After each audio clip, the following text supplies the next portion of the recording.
Il a évidemment, et on l'a évoqué, mis aux oubliettes la fameuse annonce d'Elisabeth Borne concernant la vente à perte des carburants. Écoutez comment il a justifié cette mesure. Il faut responsabiliser tout le monde et accompagner. La raison de l'augmentation, ce ne sont pas les taxes, c'est la géopolitique internationale. À quoi servent ces taxes? Pour moitié, à financer la transition écologique. Il y a une chose sur laquelle on peut agir, c'est d'essayer là aussi qu'il y ait des marges abusives qui se fassent sur le raffinage. Et donc, la menace de baisser le seuil de revente à perte a été brandie. La Première ministre va rassembler tous les acteurs de la filière cette semaine. Et on va leur demander de faire à prix coûtant. Voilà, à prix coûtant au lieu de à prix à perte. Et la Première ministre a dû avaler une couleuvre.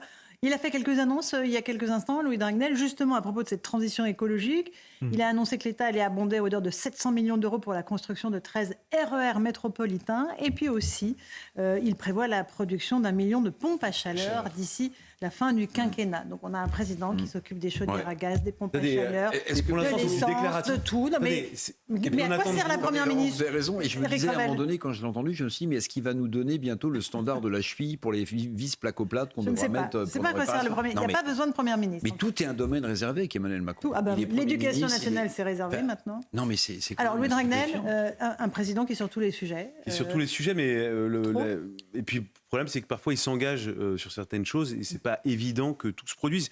Bon, vous voyez, il y a cette phrase que j'ai notée, j'ai pris quelques notes quand même hier soir, quand il dit « tout le monde va vendre à prix coûtant ». Tout le monde. Il s'engage. Donc il va étrangler les petites stations ou alors, non, mais il est possible que... Non, mais Elisabeth Borne avait la même... pas exactement la même affirmation, mais vous voyez, il s'engage sur certaines choses et c'est pas du tout évident que, in fine, tous les petits pompistes vendent à prix coûtant. Non, ils sont pas tous d'accord. Ils sont même pas du tout d'accord. Ils risquent de démonétiser un petit peu. On va juste écouter quelques réactions de Français sur ces mesures sur le carburant qui changent donc du jour au lendemain, une fois à prix à perte, une fois à prix coûtant. Mais au final, c'est toujours les automobilistes qui payent. Écoutez-les. C'est mieux que rien, de toute façon, mais on ne sait pas non plus, là, vu la conjoncture actuelle, ça serait bien que ce soit peut-être tous les mois, ça serait bien. Ça peut aider, je pense, oui, mais est-ce que c'est une bonne formule? Je ne pense pas non plus, parce qu'on arrive sur 100 €. Moi, je sais que sur le mois, on est à plus de 500 € au niveau d'essence. Donc 100 €, ça peut aider effectivement, mais ça n'aide pas plus que ça. C'est certainement insuffisant. Maintenant, le fait de donner de l'argent à tout va, ça aussi c'est limite. Parce qu'après, on le repaye derrière par nos impôts, donc il faut être logique aussi. C'est très intéressant ce qu'elle dit, ces dames. À force de donner de l'argent à tout va, on finit par le payer. Parce qu'évidemment, ce qu'on nous donne d'un côté, il y a un usail, on nous le reprend de l'autre. L'argent de l'État, c'est le nôtre. À un moment, il faut bien le trouver quelque part. Donc là, ce chèque carburant de 100 €, mais naturellement, il est financé par le contribuable, il est financé par l'impôt, il est financé par les taxes, par la TVA, par ce que vous voulez. Mais inévitablement, les Français vont payer ce chèque. C'est inévitable. Là, il faut comprendre quand même que cette mesure, elle va concerner uniquement de vente à prix coûtant la grande distribution. Ah bon, ça ira, mais ça exclut les petites stations? A priori, oui. Alors, celles qui voudront y participer pourront éventuellement le faire avec une compensation de l'État. Donc là aussi, ce sont les Français qui paieront, pas uniquement les automobilistes, mais l'ensemble des Français. Mais la marge, par exemple, de la grande distribution sur l'essence, elle est extrêmement faible. C'est-à-dire que cette mesure, elle permettra de faire baisser le prix à la pompe de 2-3 centimes par litre maximum. Donc c'est une mesure qui est vraiment symbolique. Ça ne va rien changer. Il n'y a pas d'impact sur les Français. Il n'y aura aucun impact. Elle est vraiment uniquement symbolique. Mais c'est une manière pour le gouvernement de dire que l'essence pas chère, c'est terminé. Là, on connaît le prix normal de l'essence, en fait. Ce sera le prix 2 €. 2 € et peut-être même plus. Certains spécialistes disent que ça pourra aller au-delà. Le seul moyen de véritablement faire baisser le prix à la pompe pour que ça ait un impact sur le pouvoir d'achat, ce serait effectivement de baisser les taxes. Mais ça coûterait des fortunes, des dizaines de milliards. On n'a pas les moyens de le faire. Le gouvernement ne veut pas le faire. Il a raison de ne pas le faire, à mon avis. Mais voilà, l'essence pas chère, c'est terminé. C'est une manière de le dire très clairement. Et les petites stations, c'est peut-être terminé. Écoutez, Pierre Chasseret, délégué général de 40 millions d'automobilistes. Ah bon ? On va tuer toutes les stations-service en zone rurale. C'est fini. On va les flinguer. Pourquoi ?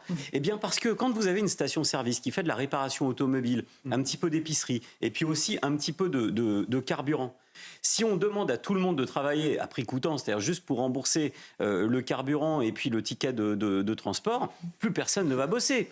Donc c'est une méconnaissance totale de la France.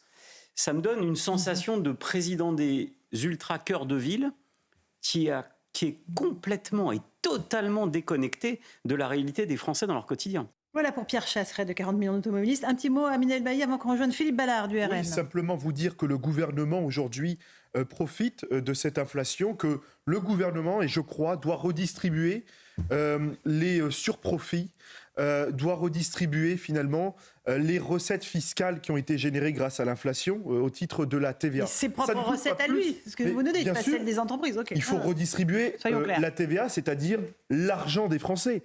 Et le redistribuer à qui ? Aux Français. Ça ne coûtera pas plus en réalité. C'est en réalité une dépense neutre. Il suffit simplement de rendre aux Français qui travaillent leur argent. Pourquoi aujourd'hui Emmanuel Macron ne veut pas rendre l'argent aux Français ? C'est parce qu'une bonne partie de cet argent ne va pas aller essentiellement dans la transition énergétique.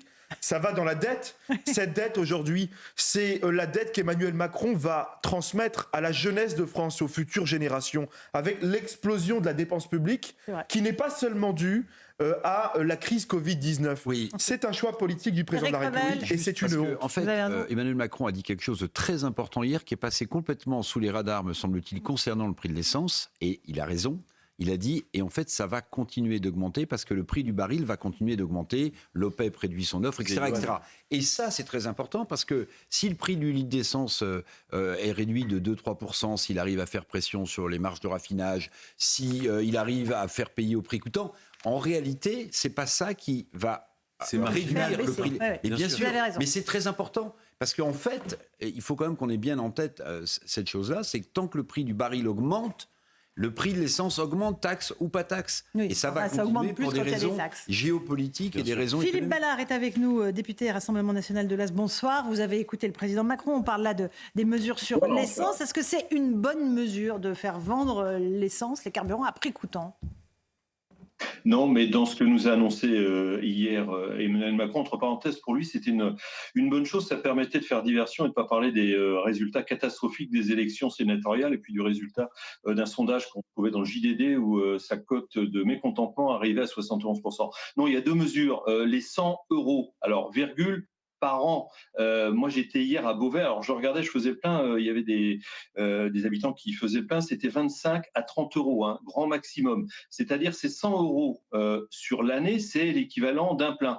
Et alors, question, les 51 semaines qui suivent, qu'est-ce qu'on fait ? On pousse sa voiture. Bon, voilà, premier point. Deuxième point, le prix coûtant. Le prix coûtant, vous l'avez expliqué, vous l'expliquez depuis hier sur votre antenne, la grande distribution marge à 1 ou 2 centimes. C'est-à-dire que le prix va baisser de 1 à 2 centimes. C'est super, c'est merveilleux. Et puis, la grande distribution, on l'a déjà expliqué, elle se rattrapera ailleurs. Elle vendra le paquet de pâtes un petit peu plus cher. Et puis, dans les zones rurales, moi, je suis élu d'une zone entièrement rurale. Pardon, mais pour les stations qui subsistent, il y en a encore quelques-unes. Ça nous évite juste de tomber en panne en race campagne, mais elles vont faire comment ? Elles vont fermer, tout simplement. Donc, le seul levier, on le connaît, c'est la TVA. Un litre d'essence ou de gasoil, c'est 50 à 60% de taxes.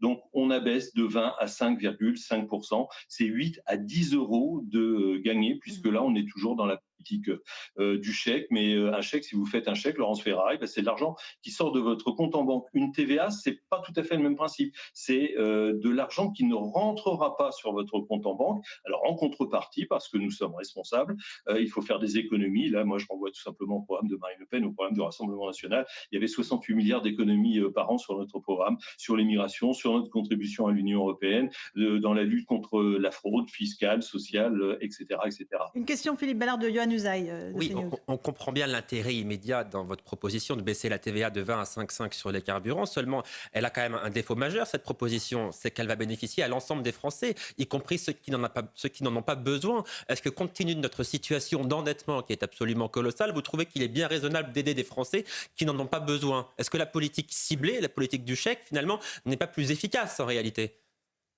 Oui, mais la politique du chèque sur 100 € pour X personnes, la classe moyenne va y échapper. Non, mais il faut que ce gouvernement se rende compte, et Emmanuel Macron, quand on l'écoutait hier soir, n'en avait pas conscience, que le pays est à bout. Il y a toute une classe moyenne, mais au sens très très large, qui souhaite juste qu'ils me disent, et qui disent à beaucoup de responsables, écoutez, nous on paye des taxes, on paye des impôts, mais en retour, on n'a plus rien, on n'a plus de service public, et le 10 du mois, on ne sait pas comment finir le mois. Alors peut-être que quand vous allez remplir votre réservoir dans un 4x4. Parce que l'a dit, ceux qui achètent des SUV, ils habitent généralement dans les métropoles et ils prennent pas forcément leur voiture, ils prennent le taxi ou d'autres moyens de locomotion. Donc il y a urgence. Il faut bien comprendre que la France est à bout. Donc il faut agir rapidement. Alors peut-être qu'il y a des gens qui bénéficieront de cette baisse de la TVA, mais l'immense majorité des gens en bénéficieront et eux en ont absolument besoin. C'est quasiment une question de survie, au sens où on est obligé d'arbitrer entre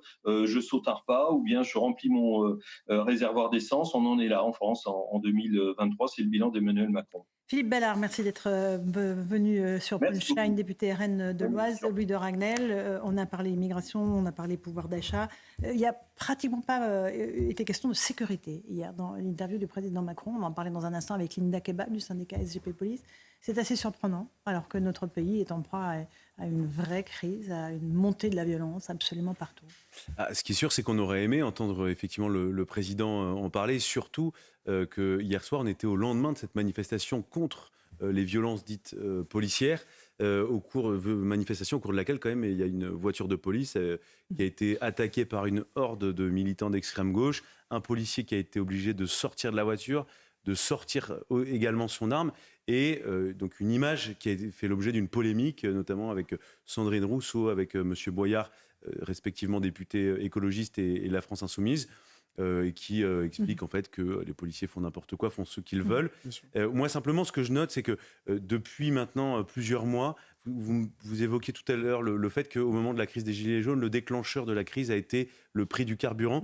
Mais ce qui est assez frappant, c'est que vous avez une essence extrêmement chère, vous avez un sentiment d'injustice énorme avec la justice qui n'est pas rendue, un sentiment d'insécurité qui globalement est généralisé dans le pays, sentiment que le président n'est pas en possession, n'a pas de prise réelle sur l'action du pays. Concret, oui. Et on se dit qu'en fait, tout est inflammable parce que vous avez, à la différence, la dernière fois, les Gilets jaunes, c'était quasiment exclusivement...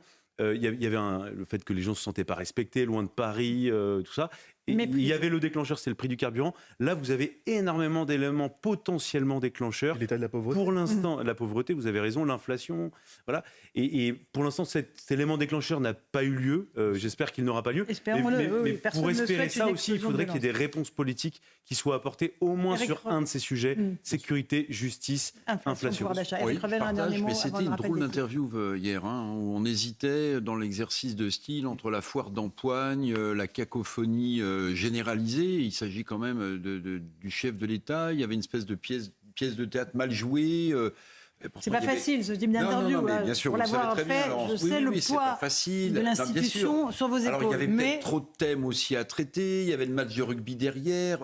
D'après ce que j'ai compris, l'Élysée a dit le président de la République souhaite parler à son retour de Marseille, a annulé, puis a de nouveau demandé aux chaînes de mettre en place le barnum qu'il faut mettre à l'Élysée pour ce genre d'exercice. Mais franchement... C'est-à-dire qu'il a convoqué les journalistes. Oui, mais je veux dire, c'était pas tout statutaire comme interview. J'ai trouvé qu'il était presque au même niveau dans le ton et dans la façon de se faire couper la parole et de couper la parole au même niveau que ses intervenants, ce qui n'est pas du tout l'exercice d'un président. Bon, Shakespeare, la politique est un piège où je prendrai la conscience du roi. Magnifique. Et on sortait de la visite du roi. Oui. Allez, il est 18h30. On va faire le rappel des titres de l'actualité avec Simon Guillain. La disparition inquiétante d'une adolescente dans le Bas-Rhin. Lina, 15 ans, n'a plus donné signe de vie depuis samedi alors qu'elle souhaitait prendre le train et rejoindre un ami à Strasbourg. La gendarmerie de Schrimeck a lancé un appel à témoins et une battue a lieu en ce moment même dans le secteur. Après sa visite au rectorat de Versailles, le ministre de l'Éducation, Gabriel Attal, annonce que sur 120 courriers de réprobation qui ont été envoyés, 55 semblent poser question. Le rectorat de Versailles, très critiqué pour avoir envoyé un courrier aux parents du jeune Nicolas qui s'est suicidé après avoir été harcelé à l'école. Et puis dans un contexte d'inflation et de prix de l'énergie toujours plus haut, Emmanuel Macron promet d'annoncer en octobre une reprise du contrôle du prix de l'électricité pour qu'elle soit, je cite, soutenable à la fois pour nos entreprises et pour nos ménages. Merci beaucoup Simon Guillain. C'est très intéressant Éric Revel, une reprise du contrôle du prix de l'électricité. Est-ce que ça veut dire qu'on va sortir de ce fameux système électrique européen qui nous coûte si cher. Ils sont fâchés avec les Allemands. Oui, mais ça, il va bien falloir en passer par là. Vous avez raison. Parce que on produit l'électricité pas cher et on la paye extrêmement cher. Oui, il y a un problème. Exactement. Et là, vous savez qu'il y a un bras de fer. Alors, ça n'intéresse pas grand monde, sauf qu'il faut quand même le tous dire. ceux qui payent les factures d'EDF. C'est nous. Il y a un bras de fer terrible entre le nouveau patron d'EDF et Matignon sur le prix justement de l'électricité. Matignon souhaite évidemment que le prix de l'électricité soit le moins cher possible parce qu'il y a des problèmes de pouvoir d'achat, alors que la rationalité économique du nouveau patron, je crois que c'est Luc Rémont, lui dit non, moi j'ai une telle dette et j'ai un tel besoin de financement qu'il faut au contraire que je continue à me financer.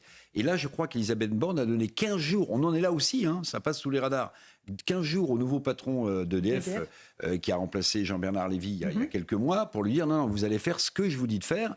C'est pas impossible qu'il soit ou démissionné ou qu'il soit viré, mais c'est important parce qu'au-delà de la question du prix de l'électricité, il y a aussi le fait qu'il a été directement nommé par le président de la République, puisque c'est une entreprise de nouveau entièrement nationale, je rappelle EDF. Absolument. Allez, on suivra évidemment de près ce prix de l'électricité. On fait une toute petite pause dans Punchline sur CNews et sur Europe 1. On accueillera Linda Kebab.